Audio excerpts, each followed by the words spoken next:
Bueno, segundo bloque, estamos llegando a final de año y nosotros los gustos nos los vamos a seguir dando por lo menos hasta el 23 de diciembre, amiga. Por supuesto, y a principio de año conversábamos con Martín Caparrós hablando de periodismo, de en qué Ujú. situación estábamos, analizando un poco eso, y de pronto salió el tema de que estaba editando edición final, podemos decir, de su próximo libro. Y tenemos ahora la oportunidad de conversar con él acerca de ese libro que salió ya a la venta. ¿Crees que recordemos ese momento? Dale, lo vemos. Esto pasaba a principio de años aquí en Ciudad. Trabajando, estoy terminando, estoy a punto de entregar un libro que va a salir en septiembre, que es un intento de contar y entender qué es ahora América Latina. Y Wow. curiosamente en este caso me acuerdo muy bien del momento en que se me ocurrió que quería escribir eso, para mi desgracia, porque ahora son 600 páginas que tengo que terminar de corregir. Pero bueno, es uno de los grandes misterios. ¿Por qué quiero escribir sobre algunas cosas? ¿Por qué algunas cosas cobran la suficiente presencia como para dedicarles después, no sé, 2 o 3 años de mi vida? Finalmente podemos decir que ese libro está a la venta, ya está disponible para comprarlo, para leerlo, esas 600 páginas que estaba sufriendo Martín en ese momento, ya está disponible y nosotros vamos a saludarlo a él para empezar a conversar sobre Ñamérica. Bienvenido Martín Caparrós, otra vez a Ciudad U, ¿cómo estás? Muy bien, muchas gracias. Bueno, muchas gracias por aceptar nuevamente conversar con nosotros y empezar a hablar de Ñamérica. Ahí nos decías que estabas buscando tratar de entender cómo es Ñamérica, cómo somos, quiénes somos, cómo recorriste esas ciudades y qué podés decir o qué te quedó de esas 600 páginas, de esos ensayos, de esas crónicas para describir Ñamérica. Ay, bueno, muchas cosas, pero básicamente es eso, el libro es eso, ese intento de repensar un poco qué somos, quiénes somos, cómo somos, que creo que en general nos seguimos moviendo con clichés, con lugares comunes que ya han quedado un poco viejos. Uno de ellos, por ejemplo, ya que hacía referencia a las ciudades, es aquel que supone que América Latina o Ñamérica es una región básicamente rural, campesina, donde lo básico es su naturaleza desbordante y todo eso. Mm. Y eso era cierto hace 50 años, digamos, cuando más de la mitad de la población del continente vivía en el campo. Pero ahora ya no, ahora solo el 20% de los americanos viven en zonas rurales, y en cambio más del 80% viven en ciudades. Y por eso fue que se me ocurrió empezar a trabajar en este libro, yendo a visitar para contar algunas de las ciudades más importantes de la región. A partir de eso ya empecé a desarrollar una serie de otras cuestiones, de temas y problemas comunes a la mayor parte de los países del continente, que son, bueno, lamentablemente los que podríamos imaginar, desde la desigualdad y la violencia hasta, no sé, la religión, el machismo, la cultura, las migraciones, en fin, toda una cantidad de temas sobre los cuales yo creo que valía la pena actualizar un poco nuestros conocimientos y nuestros análisis, ¿no? La verdad que yo no lo he podido leer ni América, pero uno ya empieza a imaginarse, creer también tus textos, y soy un obsesivo de los registros. Martín Caparrós, ¿en qué registro decidiste contar, en este caso, estas historias? Si son crónicas, si son ensayos, si se puede linkear, ¿qué elegiste para traernos este libro? Mira, yo creo que es un género de algún modo mixto que vengo trabajando desde hace 2 o 3 libros de no ficción. Probablemente lo empecé a trabajar en uno que se llamaba Contra el Cambio, después lo seguí en otro que se llama El Hambre, que es intentar justamente coordinar, digamos, entreverar crónica y ensayo. Hay momentos en que cuento mucho más lo que veo, la gente que me encuentro, lo que escucho, lo que puedo entender de todo eso. Y hay momentos en que trato de analizar más las cuestiones, estas de las que les hablaba recién. El registro es esa mezcla de los dos, que se va, así como eso que les decía, entreverando de una manera en la que me parece que las historias iluminan los datos y los análisis, y esos datos y esos análisis hacen que las historias tengan un sentido. Martín, en el libro también hablas como decías, de las ciudades y rescatas a Miami y en ese sentido hablamos de las capitales o pensar las capitales y vos decís, no, no es la capital, es el capital. ¿Qué significa que Miami y con qué ojos miraste, recorriste y describís Miami en América? Bueno, a ver, todo esto viene de una vieja frase de un expresidente ecuatoriano que en algún momento, hace ya 30 años así, dijo esto de que Miami era la capital de América Latina. Entonces dije, a ver, ¿cómo es eso? Vayamos a mirarlo. Y llegué, como decías, a la conclusión de que este señor había tenido un problema de género. No era la capital de América Latina, pero sí el capital de América Latina, en la medida en que es, entre otras cosas, el lugar a donde se fuga mucho de los capitales mal habidos en nuestra región, ¿no? Todo ese desarrollo despampanante de grandes edificios y grandes centros comerciales y demás tiene que ver con todos esos millones que se fugan hacia allí, que sus dueños los consiguieron de maneras más o menos confusas en sus países de origen y que creen que van a estar más seguros allí que en cada uno de esos países. Pero lo curioso es que al mismo tiempo que se fuga dinero, también se fuga o se desplaza muchísima gente. Quiero decir, Miami es un lugar donde hay una migración enorme de muchos países de la región. Por supuesto los cubanos, pero ahora también los venezolanos y siempre los argentinos, los colombianos, los centroamericanos. Y lo que la hace peculiar en ese sentido es que todos ellos, al estar allí, de algún modo pierden la identidad nacional y pasan a tener una identidad regional. Quiero decir, para un norteamericano y poco a poco también para cada uno de ellos, ya no son un argentino, un colombiano o un paraguayo, son latinos, son hispanos. Entonces se arma allí una especie de cultura que tiene que ver con la mezcla de nuestras culturas. En ese sentido es un lugar fuertemente de amalgama, ¿no? De donde se crea una forma nueva de ser latinoamericano, de ser ñamericano. Pues es que justamente ayer, esto parece que no es así, pero viene a cuento, porque me encontré en una reunión con un grupo de chicos y chicas que se iban a Miami y lo que me decían es que no había lugar para parar, que está superpoblado la demanda de cantidad de gente para quedarse en distintos lugares, que estaba como colapsado, que tenían lugar donde iban a parar, pero los iban a hacer el aguante en distintos sitios. ¿Podemos pensar, Martín, que en este momento los ñamericanos y ñamericanas, de haber sido siempre un lugar donde recibíamos inmigración, hemos estado ahora, o en estos últimos años, pasamos a ser los que emigramos, los que estamos dejando nuestros territorios?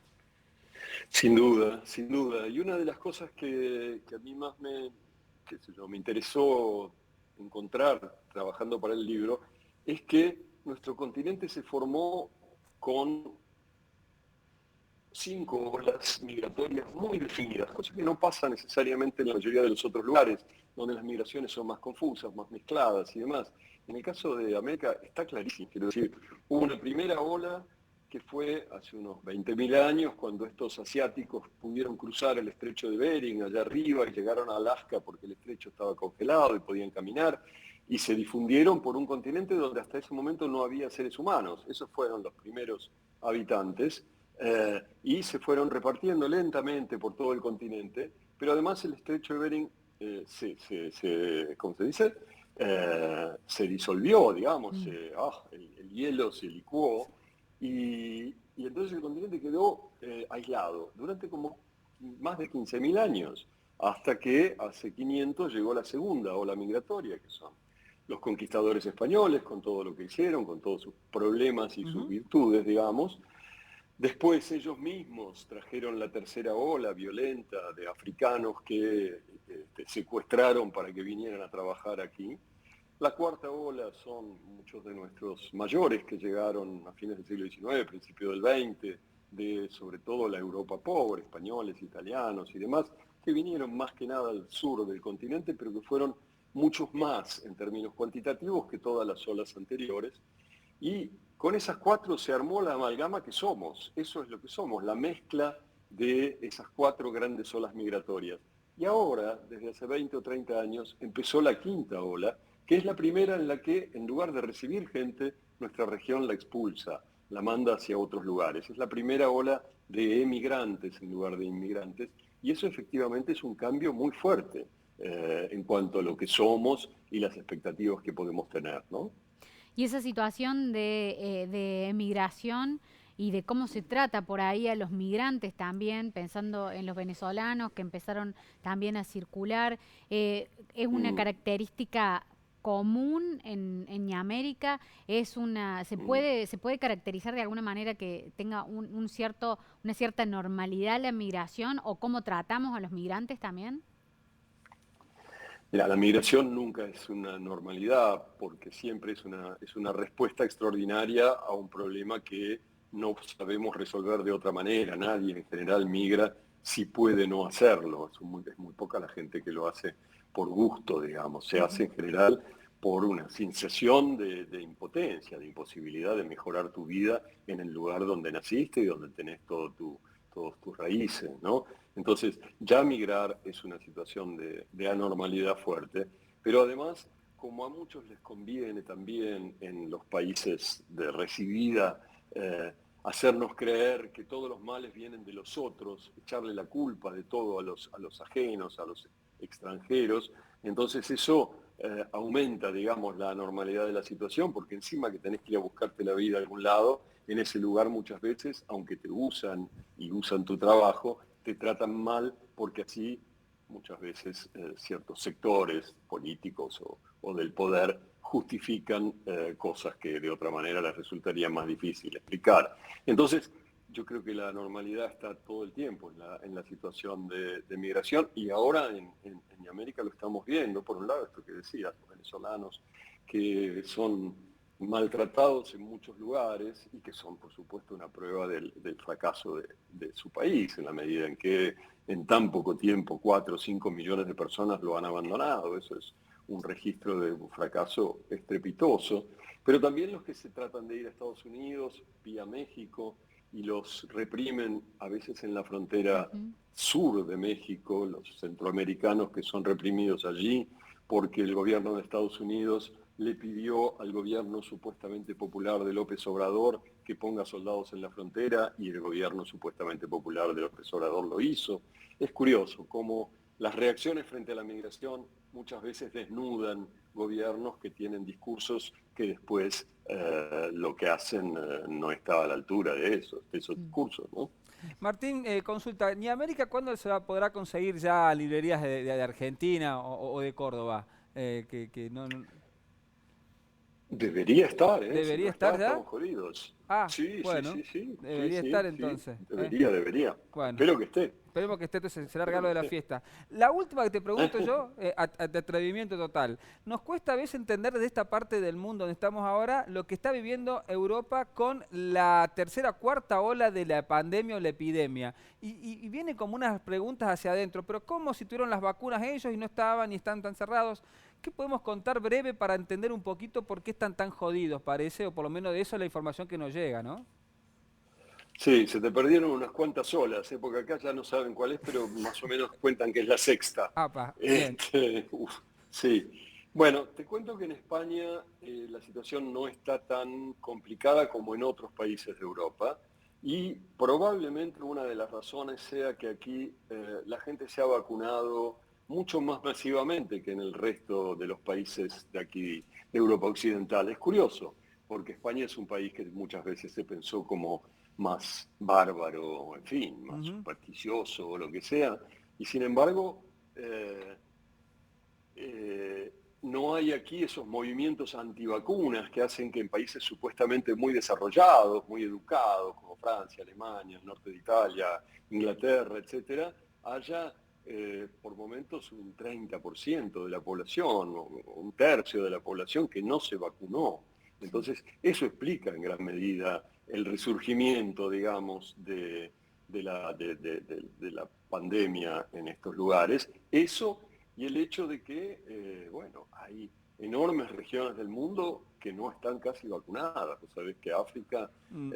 hay un 7% de la Muy población que bajo, está sí. vacunada. O sea, una de cada 14 personas está vacunada, todo el resto no. Entonces, es lógico que allí se desarrollen cepas nuevas que vuelvan. Es casi un justo castigo, por decirlo de algún modo espantoso, para esta idea de que algunos creían que se podían salvar solos y están viendo que no, que nadie dice, es que no nos salvamos solos, o nos salvamos todos o no se salva nadie. Exactamente. Martín Caparrós, el placer de hablar puedo- nuevamente. Sí. ¿Te puedo Sí, decir una cosa? Diga. ¿Te puedo decir una cosa nada más? Sí. Porque me hizo gracia cómo empezaron la nota. Entonces, te podría contar que ahora estoy editando, terminando, un libro que se va a publicar probablemente en junio o julio. perfecto. Este, Nos da el pie para que Pará. el año que viene... Contanos algo más de ese libro. Contanos un poquito más. Bueno, lamentablemente voy a incurrir en un género muy, muy argentino, en el que todavía no había caído, que es el de escribir sobre Sarmiento. Es una Buena. especie, es como una novela, digamos. Vamos a ver qué tal resulta. Bueno, la verdad que nos dejaste un titulazo, ¿eh? Un Ya está. titulazo. Mirá, Caparrós escribiendo sobre Sarmiento, titulazo ya para Y el año nosotros. que viene arrancamos de nuevo con otra entrevista con Martín que nos acompañe con el libro ya publicado y hablamos sobre ese próximo libro. Así es, muchas gracias. Martín, Gracias, un abrazo Martín. grande. Bueno, tenemos otra nota para que nos cuente de Sarmiento. Vos imagínate lo que va a ser eso, ¿no? Si hay un tipo polémico en nuestra historia que ha Y sido que Martín mirado, Caparrós esté metiéndose en la Claro. investigación de todo que eso, lo pueda escribiendo. ficcionar o pueda contar.